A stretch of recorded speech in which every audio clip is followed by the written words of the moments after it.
Today will be a great day kasi nga ituturo ko sa iyo paano ba mag-open ng dashboard.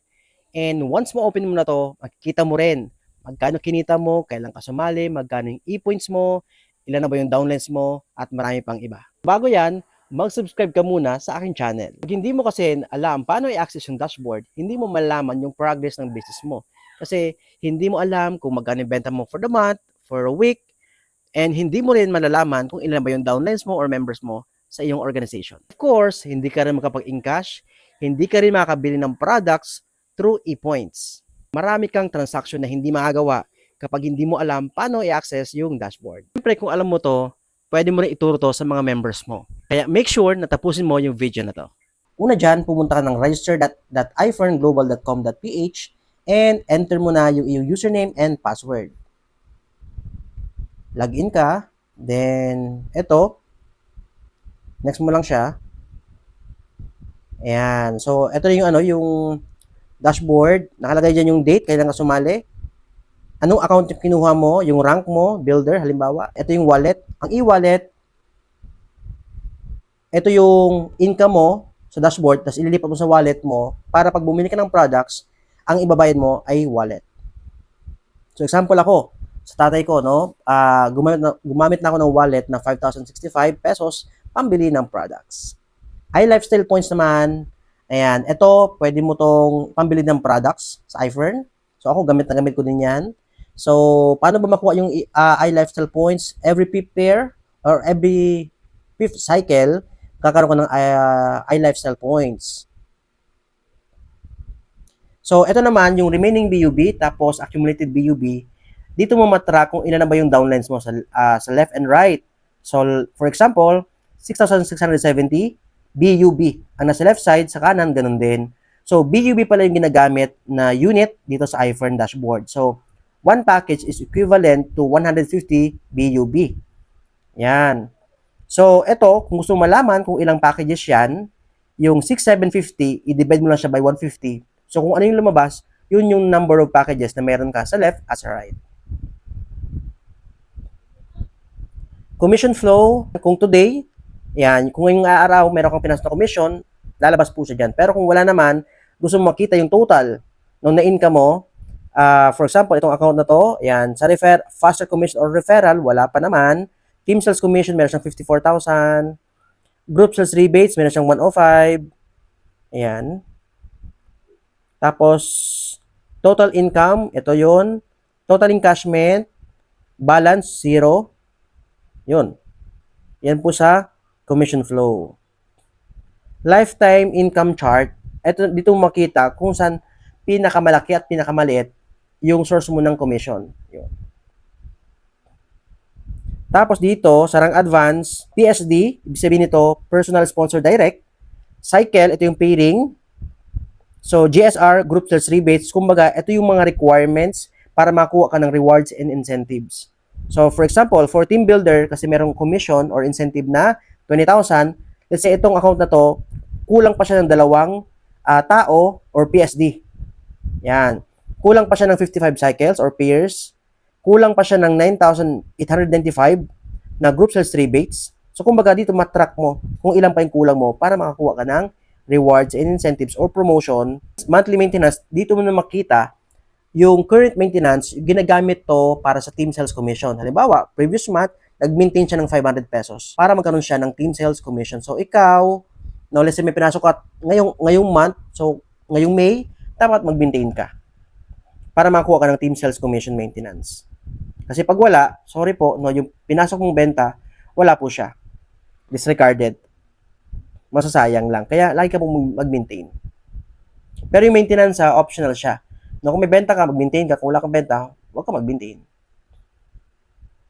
Pero, yun nga, ngayon, kahit wala kang benta, gusto mo lang magkaroon ng GSR, mag-maintain ka.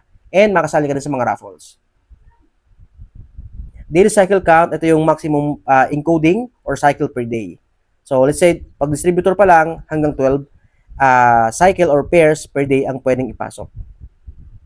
Latest downlines, ayan, downline name, wala. Sponsor. So, ito mga shadow account to. Pag ganyan. No, shadow account siya. Tapos, and ito yung registration date kung kailan pinasok. Nakalagay dyan. So, kung makita mo talaga, napakalaga ng dashboard. So, yun. Ayan, yun po yung initial sa ating dashboard. Then, ito naman na logo ng tao. Ayan, sa taas ito. Ayan. So, yung profile. Diyan ka pwede magpalit ng password. Diyan mo makita yung, yung full details. Saan nakalagay, anong rank. Activation settings, manual or automatic. Ako suggest lagi pong manual dapat, no? Pag automatic kasi, pag bumili ka ng products, automatic yung mga products mo, activated na agad. Yun. Pag manual, hindi pa. Kailangan siyang mano-mano. So kami, mas gamit na gamit namin yung manual. Tsaka pwede naming laruin sa namin nilalagay yung mga codes ng products. Account type, individual. Ayan. Personal details, nakalagay dyan. Full name, email, contact number. Ayan. Beneficiary. So, lahat po. Dito ka rin pwede mag-enroll ng bank account mo. Ayan. Merong mga selected bank ang katayap ni iFern. So, next, view account. Per account, makita mo yung rank. Left and right, makita mo rin kung ilang BUB na or ilang packages. Kung ilang e-points or iLifestyle points. Magkano kinita accumulated and withdrawable. So, yun po. Yan, pag log out, andyan po, nakalagay. Then, balik tayo dito. Yung tatlong line sa left side, click mo lang yan. So, makita mo yung network. No? Diyan mo makita yung mga downlines mo. Yung structure. Yan. So, example, yan, ito. Gusto mo makita yung, yung downline ni James Vasquez. So, click mo lang yan. Lalabas na po. Yun. Yan. Sa baba. So, diyan mo makita yung mga members or downlines. Next, e-commerce naman. Diyan ka pwede bumili ng products. Yan, through online. Ito pala yung pagbili. Yan, i-search mo lang dyan, type mo yung product, let's say Ferndy, lalabas na po dyan. And sundan mo lang yung process ng pagbili. Meron akong tutorial niyan, paano mag-reorder. Okay, and then, balik tayo sa dashboard. Next naman, iLifestyle points. Ito naman yung pagbili ng products. No? Click mo yung arrow pababa. Ayan, nakalagay dyan, purchase items using iLifestyle points, bibili ng products. Ako, gamit na gamit ko yan. And yung pinakadulo, iLifestyle point consolidation, ito yung pagsasama-samahin mo yung mga e-points mo or iLifestyle points mo from other accounts papuntang primary account. So, yan po yung ginagawa. So, let's say ito, click mo lang siya.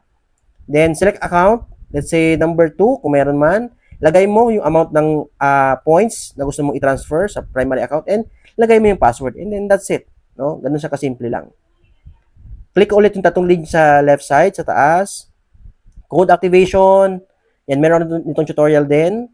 So, ito naman, ginagamit to pag nag-maintain ka. So, di ba, yung Team Sales Commission Maintenance, for Group Sales Rebates, ito po yung ginagamit. So, click mo yung reorder activation. Then, lagay mo lang yung activation code and security code na makukuha mo sa transaction listing. And after that, process activation. And then, that's it. Ganun siya kadali lang. May maintenance ka na. For Group Sales Rebates, sa ngayon 2,000 ang kailangan para magkaroon ng GSR. Pero pag Team Sales Commission Maintenance lang ay 500 point value. So, balik tayo dito. Ayan, transaction listing naman. So, transaction listing, dito mo makikita yung binili mong products and packages. So, nandyan kailan binili, yung OR number or transaction number, transaction type, reorders, gross, delivery method, delivery address, mode of payment, and yung codes, kung code status kung open or use na siya. Ayan. Tapos, pag gusto mo makita yung activation and security code, click mo yung view details. Ayan, wala to. Ayan, wala pa siya kasi alam ko hindi pa to bayad. Ayan. Okay?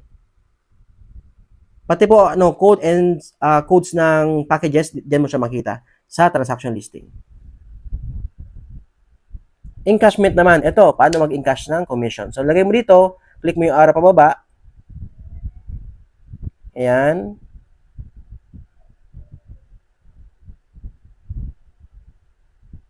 Ayan. Transaction wallet.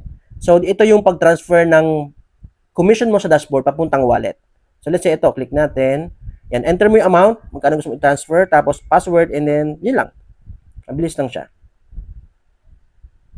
Next naman tayo, encashment request. Lagay mo yung amount. Lagay mo yung check encashment type. ATM or check, usually check.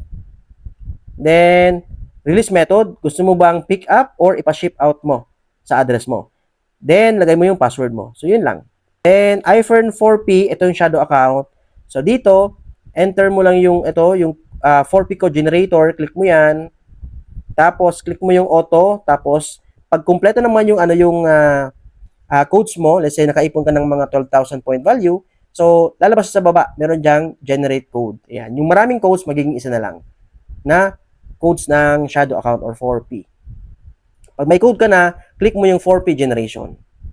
Tapos lagay mo yung activation code plus security code, username, let's say Cesar Vasquez 1, 2, 3, ikaw bahala. Tapos placement, saan mo siya lalagay na account? Let's say lalagay mo sa ilalim ni James Vasquez 7007, lagay mo yon. Then sponsor, let's say si Pedro. Tapos placement position, lagay mo yung left, i-check mo siya or sa right. After that, i-click mo yung register. So, yun lang. Meron ka ng shadow account. So, yun muna for today's video. Kaya kung meron ka natunan sa video na to, i-share mo to sa mga members mo or sa mga kilala mo dito sa iFern. Comment down below din kung ano pa mga tutorial ang gusto mo matunan dito sa iFern. So, yun lang. Maraming salamat. Bye!